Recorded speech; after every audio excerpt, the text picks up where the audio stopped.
Muito boa noite, bem-vindos ao jornal. Missão do FMI terminou visita a Moçambique, onde avaliou o desempenho da economia nacional e na hora da partida deixou recomendações ao governo. Esta é uma notícia para acompanharem ao longo deste jornal da noite.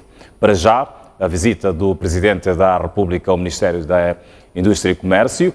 O Instituto de Cereais vai contar com o apoio da Transmarítima para escoar produtos por via do mar. Esta informação foi partilhada com o chefe de Estado na visita efetuada hoje ao Ministério da Indústria e Comércio.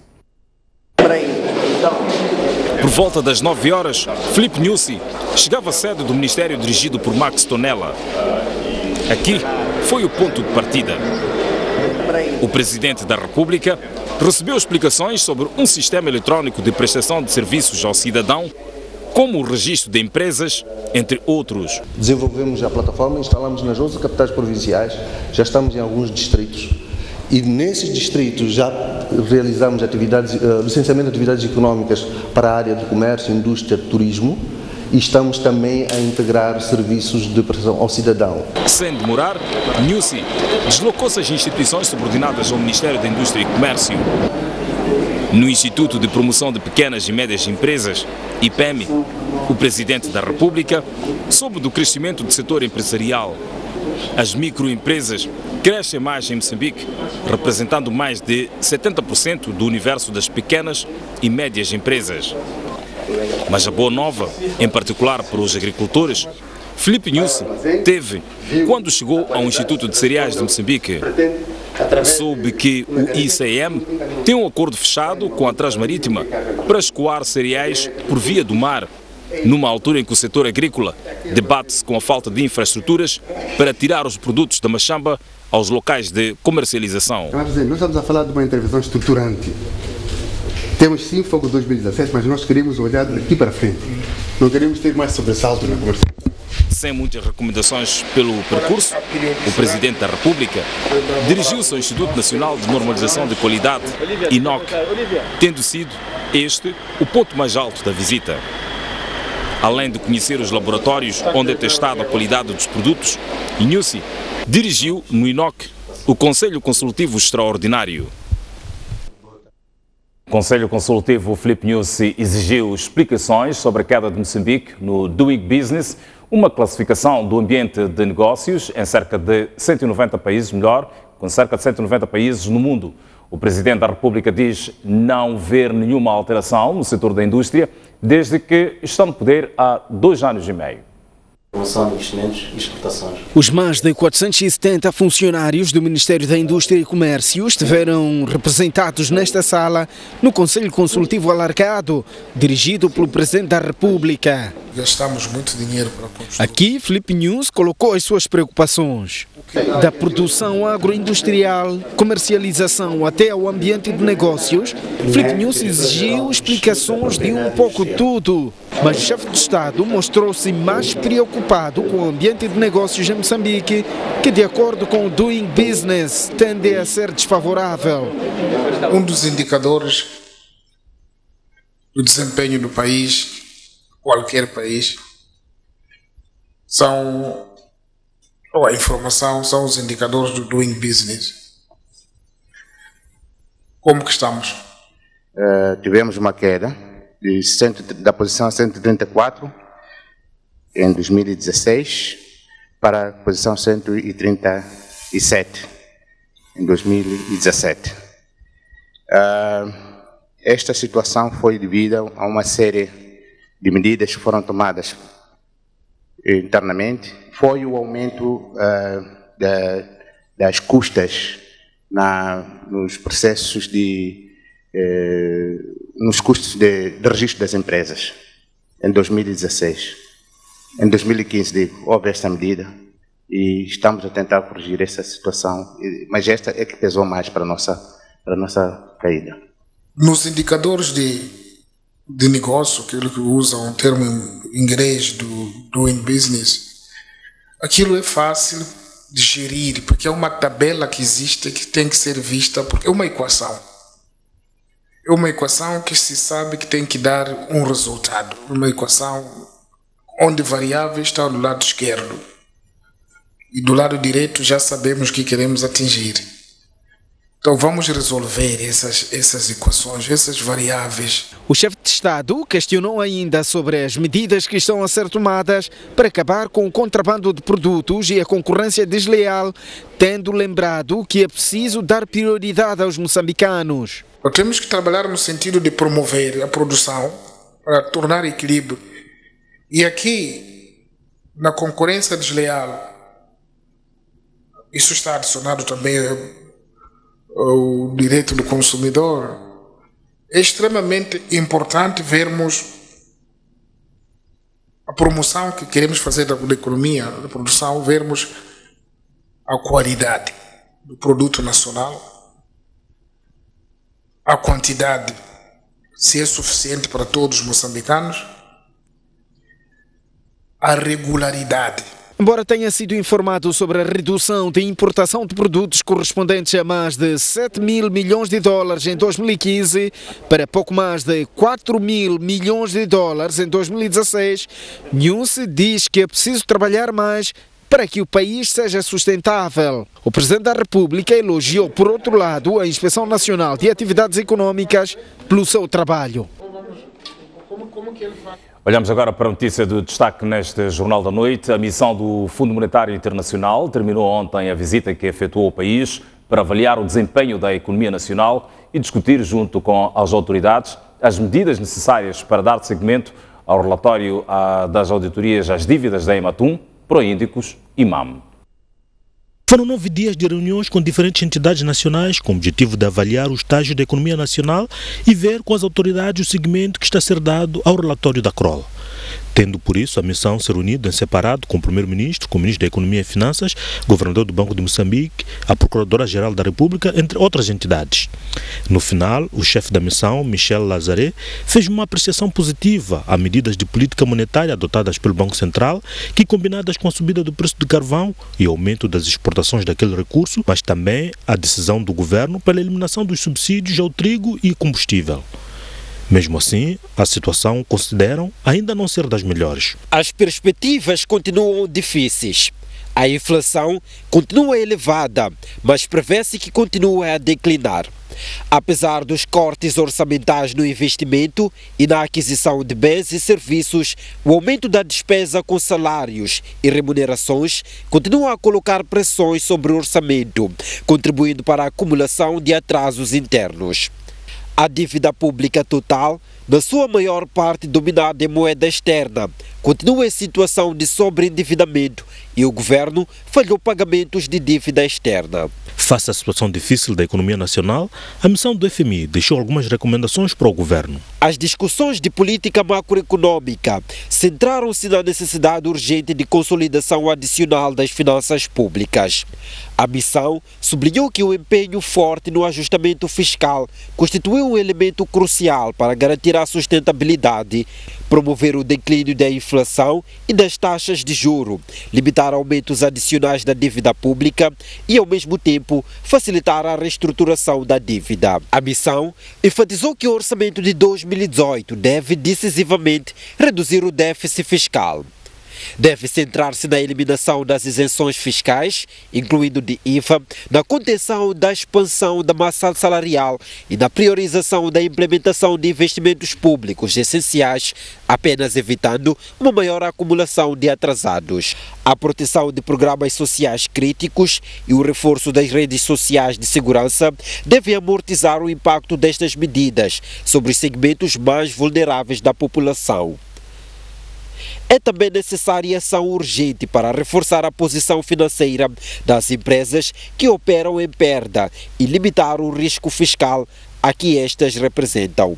O FMI aconselha ainda o Banco Central a continuar vigilante em relação a riscos decorrentes da vulnerabilidade que o setor financeiro está exposto e pede que garanta a provisão da liquidez adequada à economia e a continuar a incrementar a supervisão e aplicação de regulação prudencial. Quanto ao relatório da auditoria, a missão do FMI saúda a sua divulgação, mas recomenda. Persistem lacunas de informação essencial que carecem de ser resolvidas no que concerne ao uso dos proveitos dos empréstimos. A missão exortou ao governo a tomar medidas para colmatar essas lacunas de informação e a aprimorar o seu plano de ação de reforço da transparência, melhoria da governação e garantia de responsabilização. Olhar sobre o arranque de projetos de gás do país, a falta de compradores, está a condicionar o arranque do projeto de gás natural do consórcio liderado pela Anadarko na bacia do Rovuma. Segundo a Empresa Nacional de Hidrocarbonetos, o governo já fez a sua parte para o início dos projetos, mas fatores externos estão a travar. O presidente da Empresa Nacional de Hidrocarbonetos, Omar Mitá, revela que o pacote legal que viabiliza o projeto de gás da Anadarko foi fechado há semanas após negociações entre o governo e a empresa norte-americana que lidera o consórcio que vai explorar um dos principais projetos de gás do país, localizado na área 1 da bacia do Rovuma, em Cabo Delgado. Assim, segundo o PCA da ANH, o governo já fez a sua parte. Dentre os fatores que podemos controlar, podemos dizer que já conseguimos tudo, ou seja, aquilo que é a discussão, a negociação com o governo que diz respeito ao framework legal. E faltava o último pedaço, que eram as concessões marítimas. Isso já foi aprovado, portanto, há 3 semanas, se não estou em erro, e, portanto, era a última parte que faltava naquilo que são questões cruciais de negociação do pacote legal. Entretanto, falta encontrar compradores do gás natural a ser produzido pelo consórcio liderado pela companhia norte-americana Anadarko. O que nós não podemos controlar é a situação objetiva do próprio mercado. Como sabe, hoje em dia, há game changers. Por exemplo, os Estados Unidos, que era importador, já é exportador. O Irão já está a investir. O Qatar vai aumentar a sua cota. Diz que tinha uma moratória, vai aumentar a sua cota. A Rússia também tem projetos que vai exportar para a China através do pipeline. Myanmar também. A Austrália também. Portanto, há, digamos, grandes produtores no mundo e há um relativo excesso de procura. Os preços estão deprimidos e é preciso agora lutar para que tenhamos os contratos de médio e longo prazo que vão justificar o project finance nos projetos onshore. Mitá adianta que a decisão final de investimento da Anadarko poderá ser tomada nos próximos 12 meses. Cálculos da ANH indicam que a venda do gás da bacia do Rovuma, onde estão localizados os maiores projetos do país, inicia em 2022. Problemas de comunicação constituem barreira para as empresas nacionais que querem prestar serviços a grandes companhias do setor de gás, considera a Associação Moçambicana das PME. Porém, o vice-ministro dos Recursos Minerais e Energia recomenda que estas melhorem a qualidade dos serviços e capacidade de oferta para ter acesso aos megaprojetos. As empresas nacionais continuam a enfrentar enormes dificuldades para prestar serviços a grandes companhias do setor de gás. A preocupação foi levantada esta quinta-feira na Conferência de Conteúdo Local no setor de petróleo e gás pela Associação Moçambicana de Pequenas e Médias Empresas.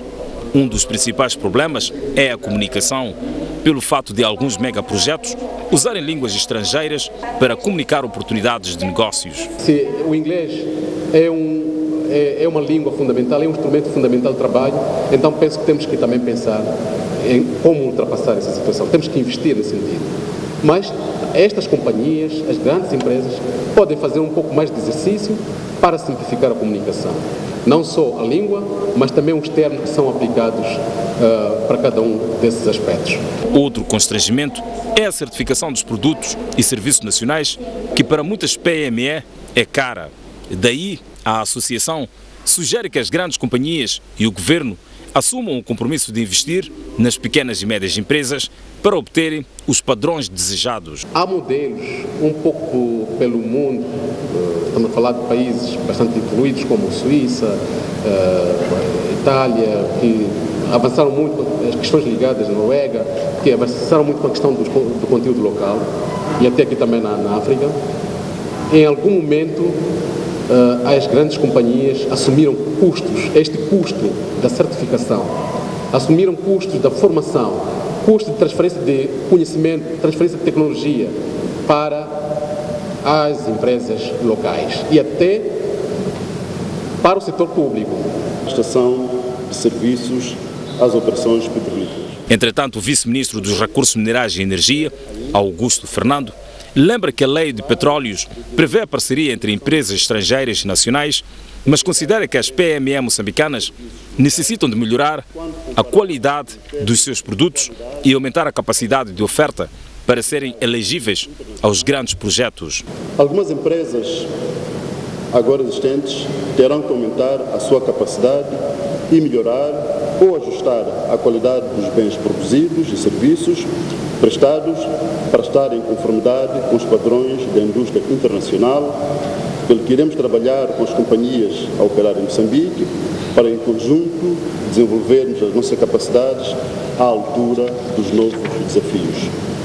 Augusto Fernando lembra, no entanto, que a proposta de lei de conteúdo nacional continua em elaboração, mas não avança datas para a conclusão do documento que visa proteger e valorizar as empresas nacionais, assim como os fatores de produção, nomeadamente a mão de obra.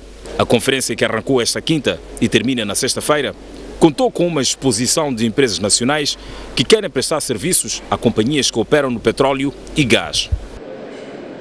A produção agrícola deve duplicar este ano em relação ao ano passado, com um crescimento de quase 6%, justificado por fatores como melhoria das condições climáticas e valorização cambial do metical em relação às principais moedas de importação.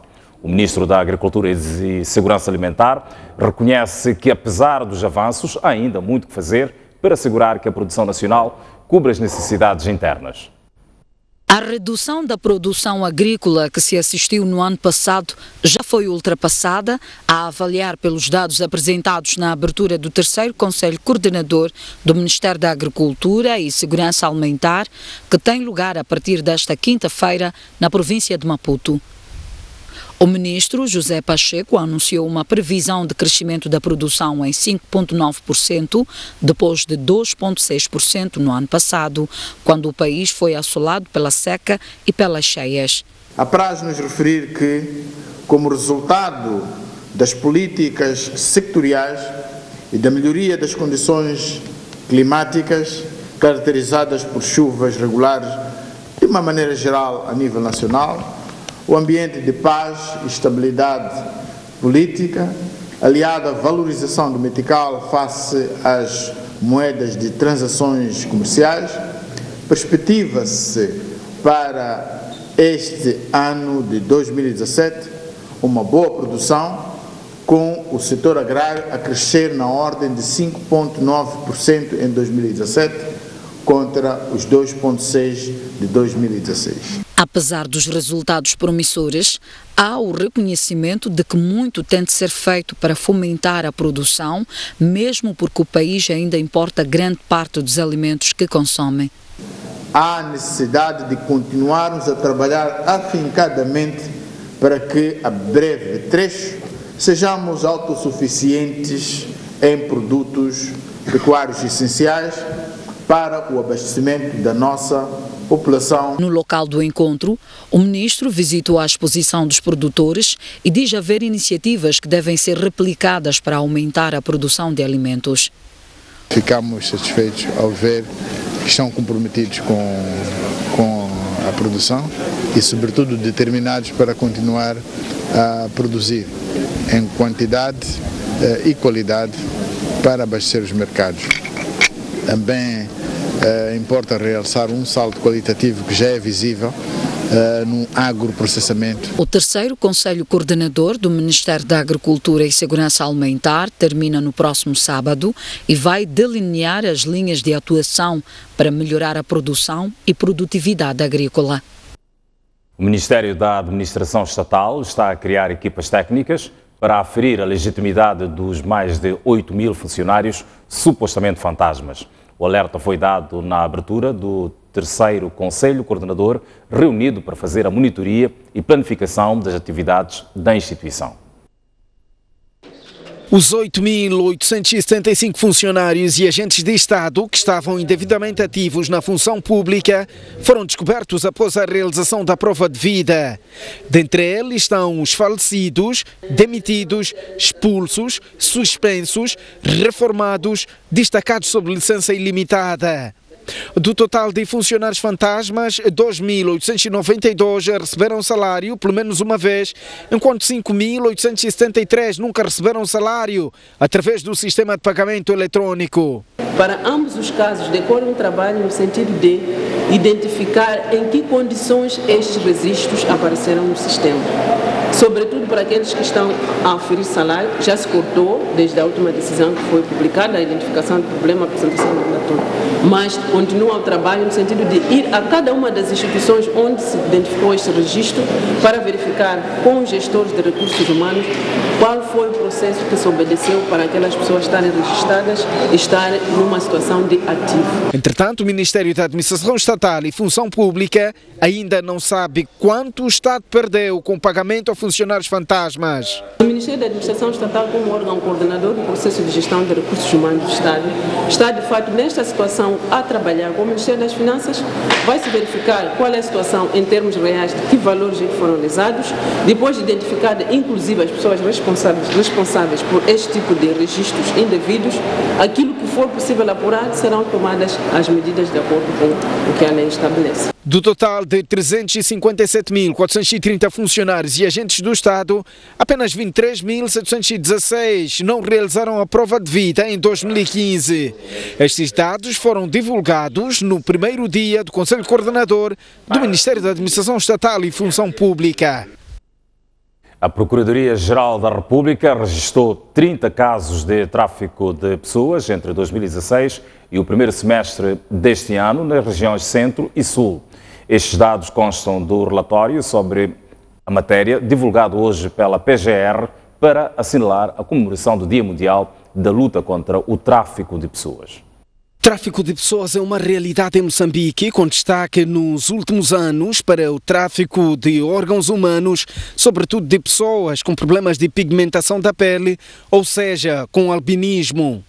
A Procuradoria-Geral da República reconhece o problema e, em conferência de imprensa desta quinta-feira, alusiva às comemorações do Dia Mundial de Luta contra o Tráfico de Pessoas, que se assinala próximo dia 30 de julho, apresentou a estatística. O ano passado nós tivemos o registro de 19 casos.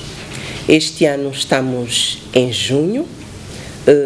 Tivemos o registro de 11 casos nas províncias de Tete, Zambésia, Manica, Gaza e cidade de Maputo. Se nós quisermos comparar com igual período do ano anterior, vamos verificar que este ano tivemos um aumento de 3 casos. A pobreza é apontada como uma das principais causas da ocorrência do fenómeno, que tem como vítimas mulheres e crianças. É uma questão, pobreza, que tem levado muitas das vezes a crianças a movimentarem-se, deslocarem-se das suas zonas de origem à procura de melhores condições. Ciente da gravidade do fenómeno que enferma o país, a Procuradoria-Geral da República, em parceria com o Ministério da Justiça, irão divulgar instrumentos para minimizar a situação. Estamos a finalizar o Plano Nacional de Prevenção e Combate ao Tráfico de Pessoas, que vai ser submetido ao Ministério da Justiça, Assuntos Constitucionais e Religiosos para os devidos procedimentos. Estamos também a trabalhar e a finalizar um mecanismo de referência para a proteção das vítimas de tráfico e pensamos que vão ser instrumentos que vão ajudar o país a melhorar aquilo que deve ser a resposta ao fenómeno do tráfico de pessoas, mas também ajudar o país a cumprir com aquilo que são os padrões mínimos internacionalmente aceitos. A efeméride é celebrada este ano sob o lema Proteger e assistir as vítimas de tráfico de pessoas, e as cerimônias centrais terão lugar no distrito de Massinga, província de Inhambane, no próximo dia 27 de julho. Esta notícia leva-nos já a um breve intervalo, nós voltamos já a seguir. E, nessa altura, eu espero por si. Até já.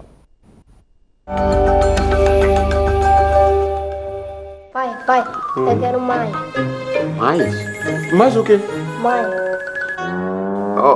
Mãe, Anda lá ver o miúdo aqui, diz que quer mais, sei lá o quê. Pai, não percebes nada? Ele está a pedir maio. Maio é o iogurte preferido dele. Disponível em 6 deliciosos sabores e agora também em embalagem mais conveniente. Líquido ou congelado, maio é o seu melhor snack para qualquer hora do dia.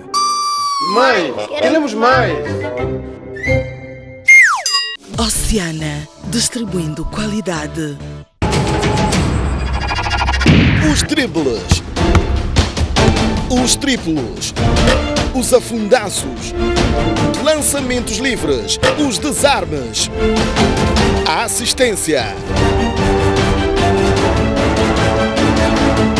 Assista aqui o melhor do basquetebol nacional.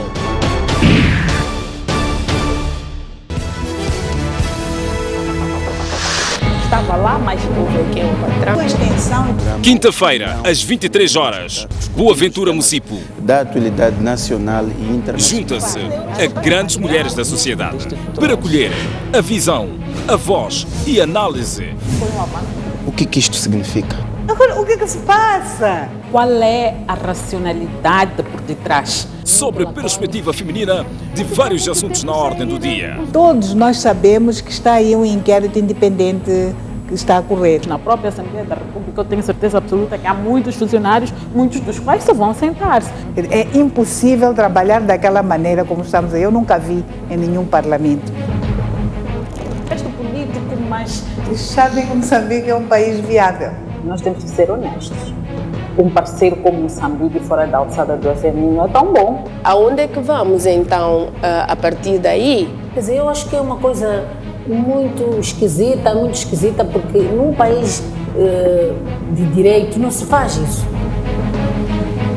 Opinião no feminino, aqui na STV Notícias.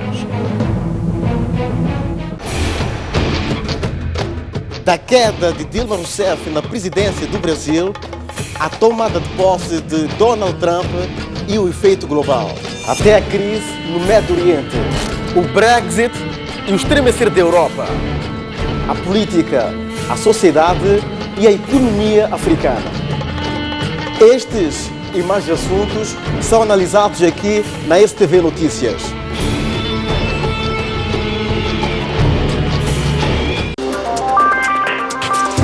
Sejam bem-vindos ao Pontos de Vista. Pontos de Vista. Uma sociedade que não controla os seus criminosos corre o risco de ser controlada por eles. O Estado está mal. Não perca a análise semanal dos principais acontecimentos com Tomás Vieira Mário e Ericino de Salema. Não pode haver desenvolvimento rural neste país sem se tocar na questão da agricultura. Muitos projetos falham porque vêm de cima para baixo. E os beneficiários não sentem que têm propriedade, têm autonomia e podem decidir de maneira como implementar os projetos. 50 jogos no marca do golo.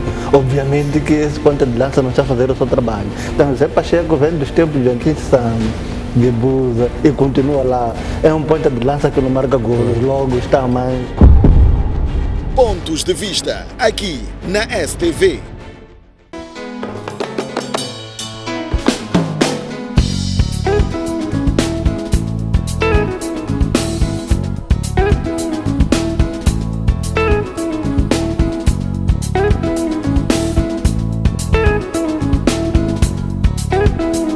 A capulana é um tecido de algodão e fibra sintética, estampado e de cores coloridas, que tradicionalmente é usada um pouco por todo o país, em particular por mulheres, para cingir o corpo.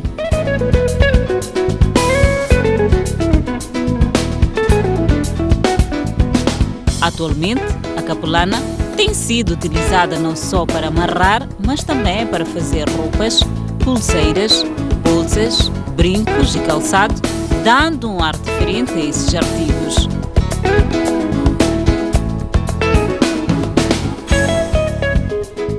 A riqueza de cores deste tecido constitui uma característica de riqueza cultural de Moçambique.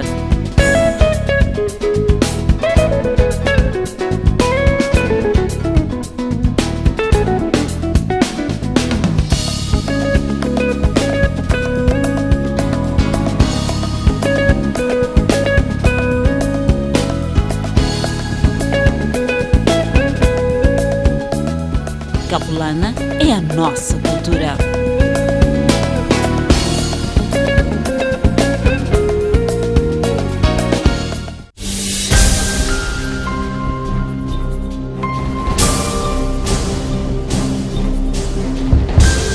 Olá, bem-vindos ao... O país tem um déficit. A secretária permanente.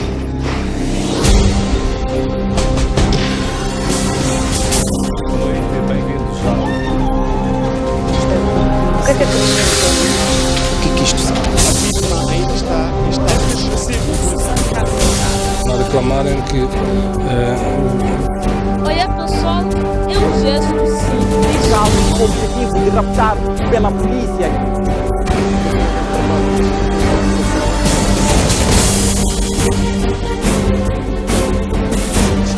No local. Esta é uma das vias que está por perguntar quais são os grandes. STV Notícias. Há 3 anos, informando 24 horas por dia.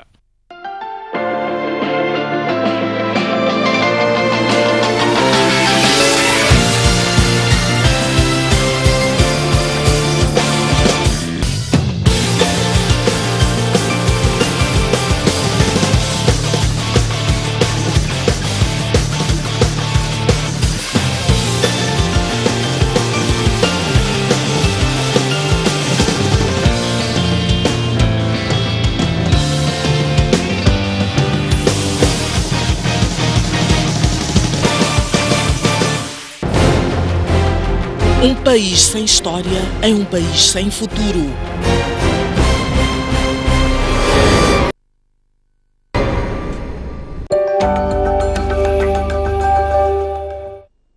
Seguimos com as notícias no Jornal da Noite e agora para falar sobre a polémica na exploração de camarão do país. A WWF denuncia a pesca insustentável de camarão em Moçambique e diz que os países da Europa devem fazer uma escolha informada para não pôr em risco a existência deste pescado. Entretanto, os empresários moçambicanos discordam dessa posição. O camarão é um dos principais produtos pesqueiros de exportação, sendo que 82% deste produto é exportado para os países da Europa, sobretudo Espanha e Portugal. E foi mesmo dirigido ao mercado europeu que a organização ambientalista WWF lançou em finais de junho este relatório, no qual denuncia a pesca insustentável do camarão em Moçambique e faz um apelo aos compradores. Se nada for feito, a continuação da disponibilidade e mesmo da sobrevivência do recurso pode ficar em risco. Os empresários moçambicanos que atuam neste setor não gostaram da publicação e reagiram dizendo que a pesca tem sido feita dentro dos procedimentos estabelecidos pelas autoridades nacionais. Moçambique, para exportar para a Europa, rege-se por regras altamente rígidas por parte da União Europeia, no que diz respeito a questões de fitossanidade e principalmente de controle e registro de capturas pela forma como ela é feita. Não é por acaso que nos lotes de pesca de camarão é também anexado o próprio certificado de capturas, exatamente para provar que este tipo de pesca é de facto responsável e obedece todos os trâmites previamente definidos naquilo que são os protocolos que existem entre a União Europeia e Moçambique. E Moçambique no que diz respeito à cultura de camarão. Como sabe, Moçambique goza de um tratamento preferencial de acesso ao mercado da União Europeia e para que ele consiga meter lá os seus produtos duty free e quota free é necessário que siga esses procedimentos. O relator da WWF aponta também para a possibilidade de parte do camarão pescado no nosso país chegar à Europa de forma ilegal.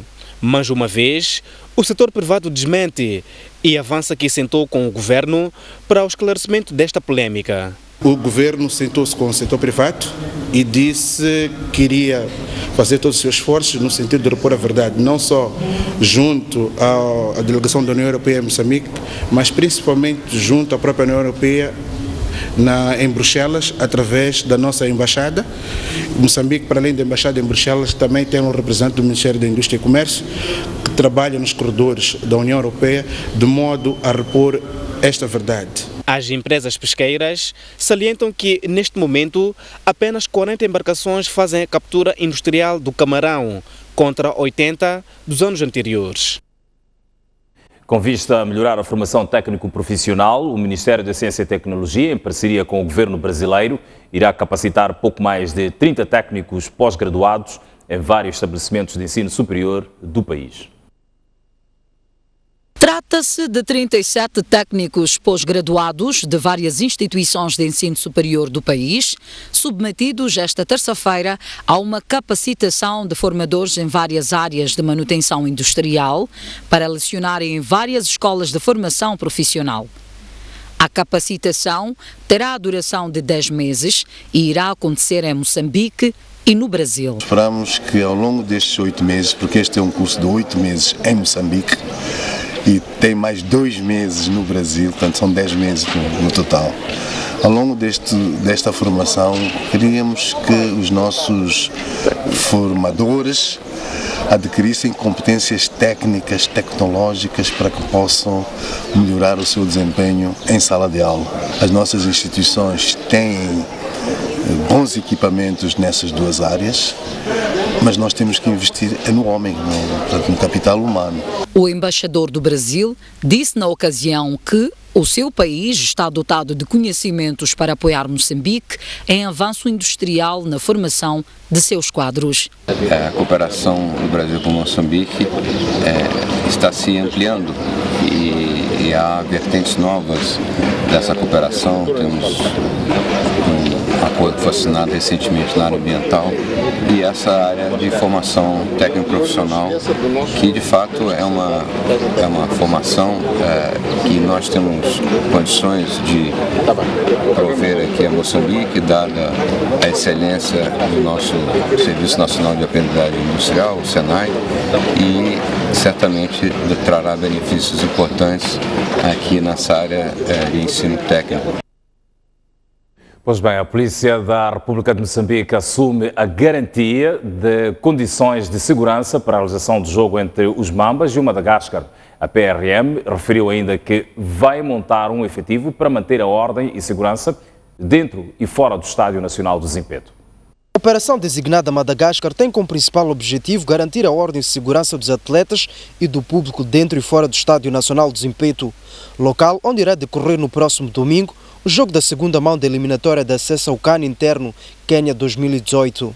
E para tal, a Polícia da República de Moçambique manteve o encontro na tarde desta quinta-feira com a Federação Moçambicana de Futebol para montar o esquadrão de segurança. O tal plano operativo consiste fundamentalmente na garantia de proteção e segurança no perímetro do Estádio Nacional do Zimpeto, antes, durante e depois do jogo. Consiste ainda na proibição de entrada de instrumentos contundentes, portanto, no recinto do Estádio Nacional do Zimpeto, e ainda mais consiste no controlo e regulação do trânsito rodoviário nas principais rodovias que dão acesso ao Estádio Nacional do Zimpeto, portanto, refiro-me à Avenida de Moçambique e à Circular de Maputo. O porta-voz da polícia no comando da cidade de Maputo, Orlando Muduman, garantiu ainda que o efetivo de agentes policiais que será montado é suficiente. Mas garantimos que serão efetivos em número suficiente e capazes, portanto, de responder a qualquer demanda no Estádio Nacional, quer por parte da Polícia da República de Moçambique, quer por parte do Serviço Nacional de Salvação Pública. Lembre-se que na primeira mão a seleção moçambicana empatou diante do Madagascar por 2-0 em jogo realizado na capital malgache, Antananarivo. Olhamos agora para a Liga Nacional de Basquetebol Seniores Masculinos Mozal. Num jogo bastante emotivo e cuja decisão foi conhecida nos últimos segundos, o Ferroviário da Beira venceu na quarta-feira, portanto ontem, a Politécnica por 67-65. No primeiro jogo das meias-finais do play-off das meias-finais, a melhor de 3 jogos da Liga Moçambicana de Basquetebol Mozal. Com as duas equipas a privilegiarem defesas homem a homem e ataques de posição e o jogo exterior a ser determinante, o primeiro período terminou com o marcador a indicar 18-13, vantagem para o Ferroviário da Beira. No segundo período, as duas equipas mostraram disposição para vencer o jogo, mas Uma vez mais, o Ferroviário da Beira saiu em vantagem, com um parcial de 40 a 27. No terceiro período, a Politécnica esteve bem a defender e teve um esclarecimento ofensivo. Ainda assim, os vice-campeões nacionais voltaram a estar em vantagem, saindo desta etapa a vencer por 55-43. No quarto e último período, a Politécnica deu réplica, privilegiando lançamentos exteriores. Só não empatou o jogo porque neste tiro curto, Nilton Parruque não foi certeiro e o jogo terminou com um resultado de 67-65, vantagem para o Ferroviário da Beira. A primeira parte, passamos praticamente o jogo todo a correr atrás. Quando acordamos já era tarde, mas não vamos baixar a cabeça, ainda não acabou. Temos mais uma chance na sexta-feira. Tenho que dizer que são miúdos que lutam muito, estão de parabéns, mas nós viemos com a lição estudada. Nós perdemos um jogo com eles e nós tivemos a lição e viemos bem estudados e fomos por cima deles. Na sexta-feira, as duas equipas voltam a cruzar caminho no pavilhão do Machacane, no jogo 2 do play-off das meias finais, a melhor de 3. No outro jogo da jornada, o Ferroviário de Maputo venceu o Costa de Sol por 99-56. O primeiro quarto de jogo foi equilibrado, com Costa de Sol a dar réplica na quadra. Os campeões nacionais sentiram algumas dificuldades, mas saíram a vencer pelo parcial de 21-17. No segundo quarto, o Costa de Sol alternou de defesa homem a homem. Aliás, nesta etapa, os campeões nacionais foram demolidores com os tiros exteriores, tendo saído ao intervalo a vencer por 56-29. Entrou-se para o terceiro período. O Costa de Sol continuava sem argumentos perante um Ferroviário de Maputo que alargava a vantagem. 81-45 foi o resultado que se verificou nesta fase do jogo. Veio o quarto e último período, com o Ferroviário de Maputo a fazer a gestão do esforço, fixando o resultado final em 99-56. Foi um bom jogo, entramos um bocado apreensivos no princípio, isso devido à primeira derrota que nós adquirimos durante o Nacional, que foi contra a equipe de Costa de Sol. Então, nos primeiros 10 minutos nós estivemos um bocado mais cautelosos e com algum receio. Mas ao longo do jogo nós fomos superando todas aquelas que eram as adversidades, conseguimos fazer sair o nosso jogo paulatinamente e temos este resultado. Estamos de parabéns. Bem, entramos muito bem para o jogo, mas fomos desmoronando, mas não é o fim da picada. Temos ainda mais 2 jogos e eu acredito que nós ainda podemos fazer e vamos jogar e vamos tentar chegar até o dia 2. O Costa de Sol e o Ferroviário de Maputo voltam a medir forças esta sexta-feira, naquele que será o segundo jogo do play-off das meias finais, a melhor de 3. O basquetebol prossegue amanhã, sexta-feira. Nós vamos fazer agora uma curta pausa no Jornal da Noite para, portanto, olharmos para a previsão do estado de tempo para as próximas 24 horas. Maputo com uma máxima prevista de 24 graus Celsius, uma mínima de 14 graus. Para Xaixaia, previsão de máximas de 25 graus, uma mínima de 14. Prevê-se uma máxima de 26 graus Celsius para Inhambane e uma mínima de 15 graus. Para Beira, a previsão de 25 de máxima, 16 de mínima, 26 de máxima são esperados em Quelimane e uma mínima de 14 graus. Para Chimoio, a previsão de 23 de máxima, uma mínima de 12 graus. Tete poderá ter uma máxima de 29 e uma mínima de 17. Lá mais a norte do país, Nampula com a previsão de 26 de máxima, 17 de mínima. Pemba poderá ter 29 de máxima, uma mínima de 19 graus. Lixinga vai estar fresquinha, com 20 de máxima e 10 de mínima.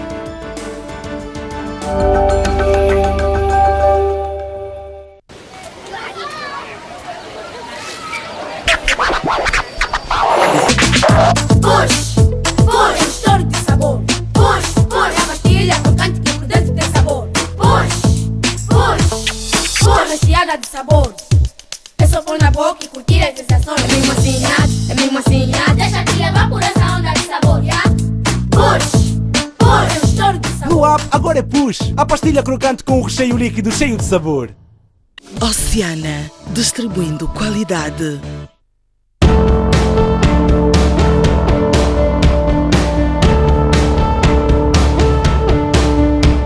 De segunda a sexta-feira, das 6 às 10, você acompanha notícias frescas.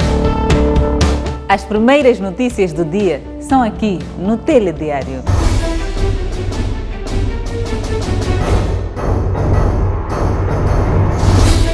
O seu dia começa conosco e com você, informado.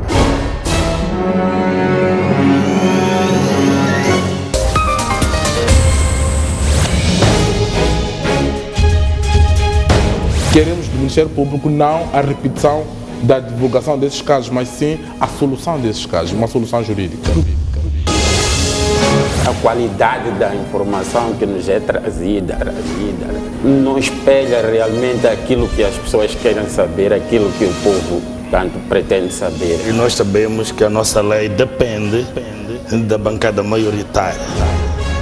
Zâmbia, Guiné-Bissau, Namíbia, quais as possibilidades de Moçambique? Todas as seleções são fortes, mas nós também somos.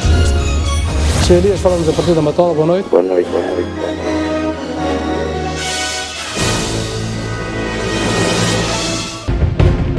Aqui não há presença das alfândegas, nem sequer da agricultura.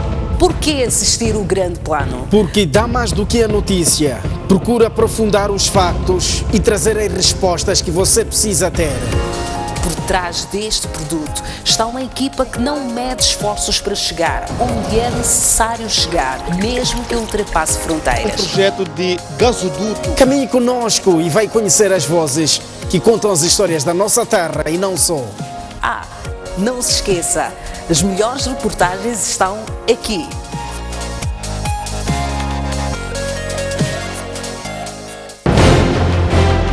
Um país sem história é um país sem futuro. Um mundo sem referências é um mundo sem norte. Um país sem cultura é um país sem identidade. Um país sem ídolos é um país sem referências.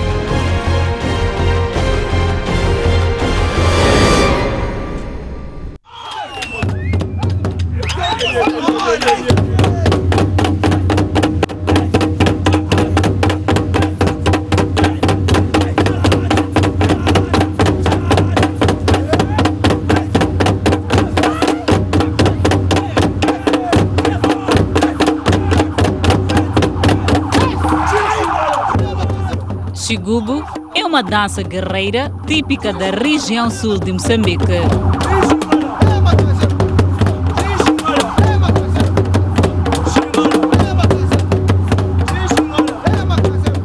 Foi herdada do Império de Gaza, onde Ngungunyana foi o último rei.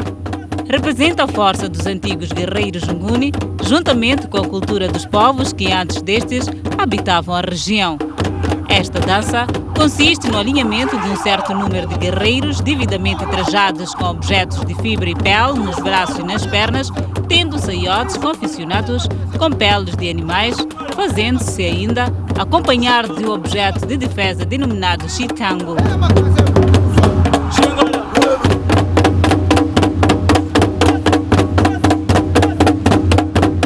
Xigubu é uma dança tradicional de Moçambique.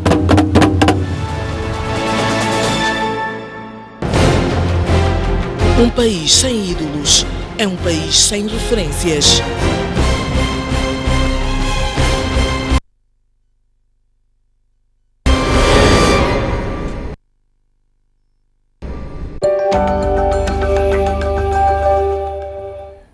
Retomamos as notícias no Jornal da Noite e agora para olharmos para o estrangeiro. Há mais desenvolvimentos em relação à condenação do antigo presidente brasileiro, Lula da Silva. O juiz federal brasileiro Sérgio Moro mandou bloquear bens e mais de 600 mil reais do antigo presidente. A defesa considerou a decisão do juiz ilegal e abusiva. Por determinação do juiz Sérgio Moro, responsável pelo caso Lava Jato, o Banco Central bloqueou 4 contas bancárias de Lula da Silva. Foram ainda confiscados vários imóveis e 2 veículos. O antigo chefe de Estado brasileiro já avisou que vai recorrer da sentença, podendo ficar em liberdade até ser conhecida a decisão do recurso. como medidas cautelares para evitar que o réu se desfaça de bens ou valores que podem ser entregues à justiça. Após decisão definitiva, Moro ordenou ainda a confiscação de 3 apartamentos, um terreno em São Bernardo do Campo e 2 carros do ex-presidente. No momento, o ex-presidente pode usufruir dos bens. Quanto aos carros, ele não pode vender ou repassar a outras pessoas. Lula foi condenado a 9 anos e 6 meses de prisão por corrupção passiva e lavagem de dinheiro no processo da Lava Jato, envolvendo um tríplex em Guarujá. A força-tarefa da Lava Jato acusou o ex-presidente de receber o apartamento da construtora OAS com propina por contratos na Petrobras. O ex-presidente nega. A defesa do ex-presidente Lula considerou que a decisão de Moro é ilegal e abusiva. Os advogados dizem que o bloqueio de bens estava sob sigilo e que só ficaram sabendo da decisão por meio da imprensa. O Tribunal Penal Internacional anulou nesta quarta-feira uma decisão para a libertação do antigo presidente da Costa do Marfim, Laurent Gbagbo, durante o seu julgamento. O antigo presidente é acusado de cometer crimes contra a humanidade entre 2010 e 2011. O coletivo de juízes de recurso do Tribunal Penal Internacional decidiu anular a decisão contestada e ordenou que fosse realizado um novo exame para saber se Gbagbo deve continuar detido ou se deve ser libertado com ou sem condições. O antigo presidente, agora com 72 anos, juntamente com Charles Blé Gaudet, ex-líder do movimento dos Jovens Patriotas, são acusados de homicídios, violações, perseguições e atos desumanos entre 2010 e 2011, quando Gbagbo se recusou a aceitar a derrota eleitoral. Os acusados declararam-se inocentes. Laurent Gbagbo é o primeiro chefe de Estado a ser entregue ao TPI e apelou da decisão do tribunal de o manter detido em Haia durante o julgamento por crimes contra a humanidade. O julgamento começou a 28 de janeiro do ano passado, 5 anos depois de os 2 acusados terem sido entregues ao TPI. Entre dezembro de 2010 e abril de 2011, Costa do Marfim esteve praticamente paralisada no segmento das eleições presidenciais que deram vitória a Alassane Ouattara, mas os resultados foram rejeitados por Gbagbo. A violência que se instalou no país resultou em pelo menos 3.000 mortes em 5 meses. Obrigado pelo carinho da sua audiência. Está pautada a informação. Nós voltamos a cruzar-nos amanhã, pontualmente às 19h55. Entretanto, as notícias estão em permanência no canal STV Notícias, na Noite Informativa.